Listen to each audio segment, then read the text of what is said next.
Bwana Yesu asifiwe. How are you today?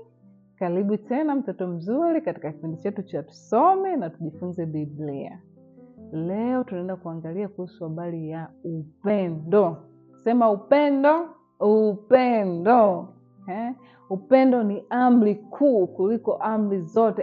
Amri ya kwanza kubwa na kuu ni kuhusu upendo, ambayo inasema mpende Bwana Mungu wako kwa moyo wako wote na kwa roho yako yote na kwa akili zako zote.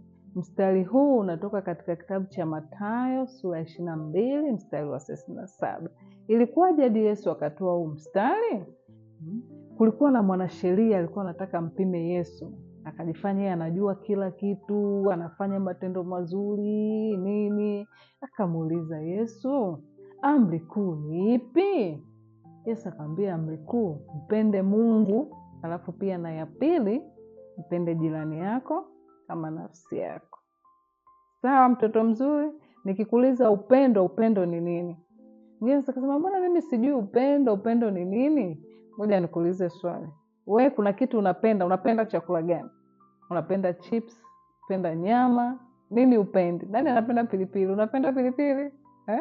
Kwa hiyo kuna vitu unajua unapenda, kuna vitu unajua upendi. Hata watu hivyo, kuna watu unasikia unawapenda sana, umeona, lakini haturuhusiwi kutopenda watu. Sababu Biblia inatuambia lazima tuwapende watu, umeona?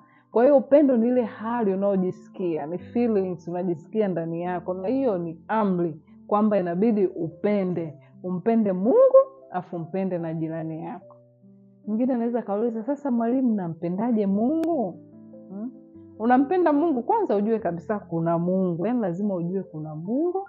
Mungu ndo aliyekupa uhai, Mungu ndo anayekulinda hadi hivi leo ulivyo. Kwa lazima kwanza utambue kuna Mungu, lakini pia uanze sasa kusoma. Ndio maana tunakufundisha neno la Mungu. Uanze kusoma Biblia, uanze kuwa unaomba, unasoma Biblia. Ukisoma Biblia utajifunza Mungu ni nani, utajifunza Mungu anapenda nini. Kwenye Biblia utapata amri, usifanye hivi na hivi na hivi. Biblia itakwambia upendo uvumilia. Yaani upendo una tabia nyingi ambazo wewe inabidi ujifunze. Kwa hiyo cha msingi saa hizi, yaani natamani tu kwamba umuombe Mungu kwamba Mungu, naomba unijalie nikupende kwa moyo wangu wote, kwa roho yangu yote, na kwa nguvu zangu zote, na kwa akili zangu zote. Na umuombe pia kujalie uwapende na wenzako, uwapende wazazi, uwapende majirani. Kumpenda mtu, saa ingine shule kuna mtu anakufanyia vitu vibaya. Mpende, lakini kama mtu anakufanyia vitu vibaya, sio kwamba ndo lazima uwe karibu naye.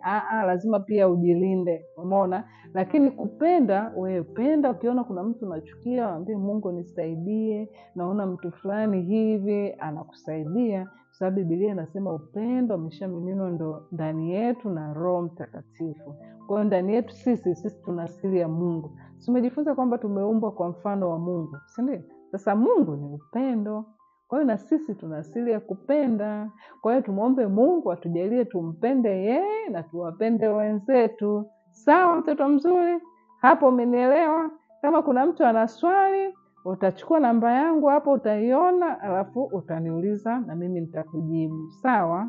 Basi leo natamani ukachole kuhusu upendo. Alafu tengeneza kadi, kachole, paka rangi, alafu mpe mama au baba au mtu unayekaa naye. Mwambie nimejifunza kuhusu upendo na ninakupenda. Sawa?